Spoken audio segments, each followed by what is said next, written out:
Narito na naman tayo para sa isang napaka-sweet, nakakapanabik at sobrang trending na love story nila Kalingap Jomar at Carla. Ay aking makilala.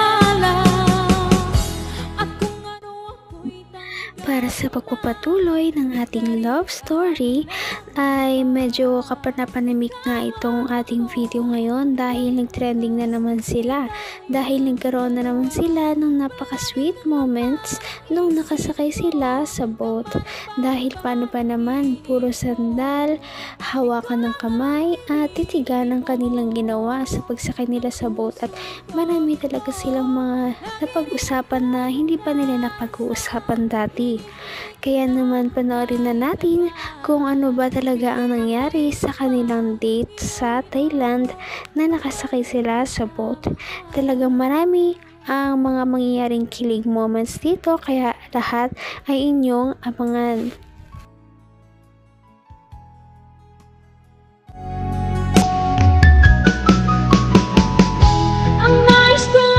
Pero okay na po ngayon. Ba't ka malungkot nung nakaraan? Siyempre po, hindi tayo magkasama.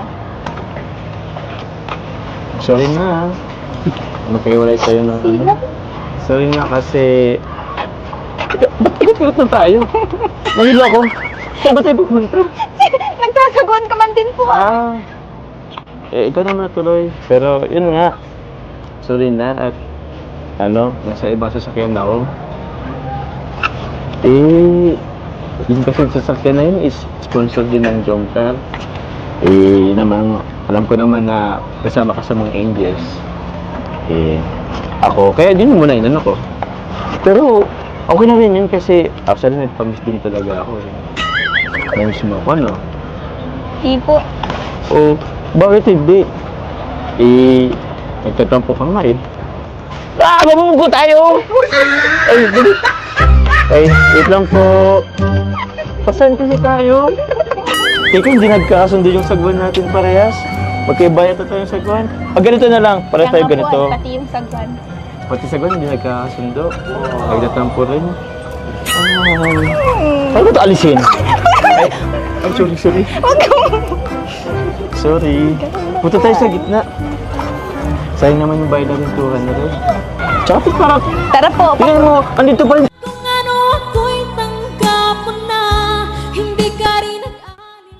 Bumabawi talaga ang dalawang ito ngayon dahil noong nakaraan ay mahinid na naman sila na pagkasunduan dahil hindi sila nagkasabay noong bumiyahe sila dahil later na dumating si Kalingap Jomar, kaya naman nagtampo si Ate Carla dahil doon. Ay, sorry. Sorry. Punta tayo sa gitna. Sayang naman yung bayad natin 200. Tsaka parang... Tara po. Tingnan mo, andito pa rin tayo, oh. Papunta po tayo doon. Punta tayo sa gitna. Kanina pa tayo... Wait, di nagkakasundo talaga. Sige. Ha? Ay! Ay, mapapagalit tayo! Sorry po. Sensya na po. Ano bang gagawin mo mamayang gabi? Matutulog po. Tiyan. Tutulog lang? Grabe, ang sarap ng buhay mo. Hindi po. Alam mo, Gong? Habang tumatagal, paganda ka ng paganda. Nakakainis ka na, ha? Hindi po. Ha? Parang hulog na ako sa'yo. Siguro, Carla, kailangan ko ng magpapogi para naman pumantay na ako sa level ng ganda mo. Patagal, paganda. Alam na, nasisinagan ka ng araw. Dala lang po yun ng liwanag. Ha? Basta naman gumanda nung nasisinagan ka ng araw. Ako, kailangan ko na yatang magpapogi para naman makakatay man lang sa level ng kagandahan mo. Naman ang bawat panaginip ko, ikaw lang. Hindi naman na kailangan naman pang magpapogi si Kalingap Jomar dahil para kay Ate Carla, siya pa rin naman ang pinakagalaki na kanyang nakilala dahil parang nagiging totoo na nga ang kanilang love team. Kaya ito na nga ang mga susunod na nangyari at mga revelasyon.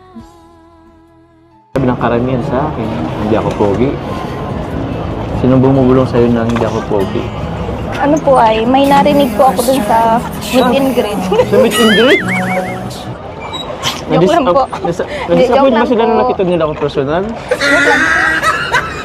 Sino ba yun? Kaya pala nabawasan yung subscribers ko ah. Alam mo, pagtingin ko ng after meet and greet, akala ko madadagdagan. Yun, bumawas. Napangitan ata sa akin.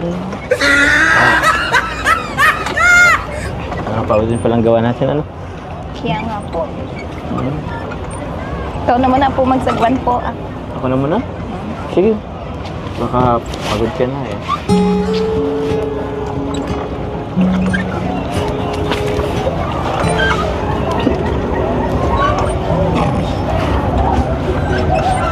Hindi, kaya... Paano ako makasagwan yan? Komportable ka ba dyan? Sige po, itigil mo na muna po yan pagsagwan po. Itigil ko na pagsagwan? Okay. Diyan ka nag-i-enjoy.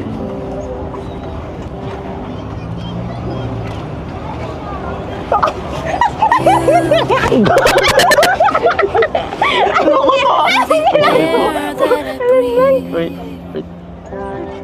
Lakas ah! Ba't po inamin mo yung ulo ko? Hanggang wakas ay tayo ng dalawa. Palagi kang Kitang-kita naman na sobrang kinilig si Kalingap Jomar sa moves ni Ate Carla. Hindi talaga niya naitago ang kanyang pagngiti. At syempre, mahilig naman kasing manghalik o umamoy si Kalingap Jomar sa buhok ni Ate Carla. Kaya nagulat na naman si Ate Carla dahil dito. Ngunit syempre, ito naman ang ginagawa sa taong gusto mo lamang. Sandal ka sa akin. Sandal ka na lang ulit. O, di ko na amoyin. Sige na, sandal ka na ulit. Sorry ah, hindi ko napigilan. Medyo namiss ko na rin kasi yung ano eh, yung aroma mo.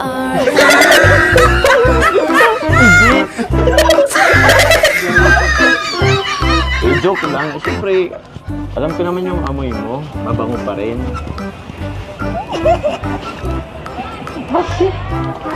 Kayo nga po eh. Bakit? May usok po. Nagsamit kasi tayo kanina. Teka lang, Carla. Papansin ko lang. Ba't andito pa tayo? Hindi mo lang tayo gumit mo. Kanina pa tayo magkausap. Gilid pa rin tayo.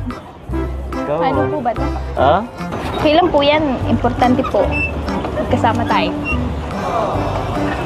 Hindi naman talaga. Alam mo pa, hindi ka marunong magsagwan. Ganito kasi yun.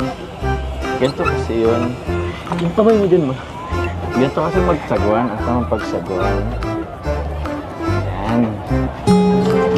Para umandar tayo. Hindi nga po tayo nag-aaway. Umandar tayo. Akala mo lang hindi. Pero umandar tayo. Alam mo ba, Carla? Ang relasyon, parang sagwan lang. Dapat sabay kayong pumepedal. Tama, kaya sana ay magpatuloy talaga ang kanilang love team. Nakakakilig naman ang kanilang usapan ngayon sa boat. At paniguradong hindi nila ito makakalimutan kahit na umuwi na sila ng Pilipinas sa susunod. Kaya naman abangan pa ninyo ang iba pa nilang pag-uusapan at mga revelasyong mangyayari sa ating mga video. Patindi na ng patindi ang mga pangyayari sa kanilang love story. Kaya naman sobrang dami talaga ang kinikilig sa kanilang love story at palaging nag-aabang. Kaya naman sana ay magkatuluyan din ang dalawang ito, si Ate Carla at Kalingap Jomar. Sana din ay patuloy natin silang subaybayan at suportahan para magpatuloy pa ang kanilang love team. Paniguradong hindi lamang ito ang ating aabangan dahil marami pang mga susunod na kilig moments na mangyayari sa kanilang dalawa. Yun lamang at maraming salamat sa pananood. Bye!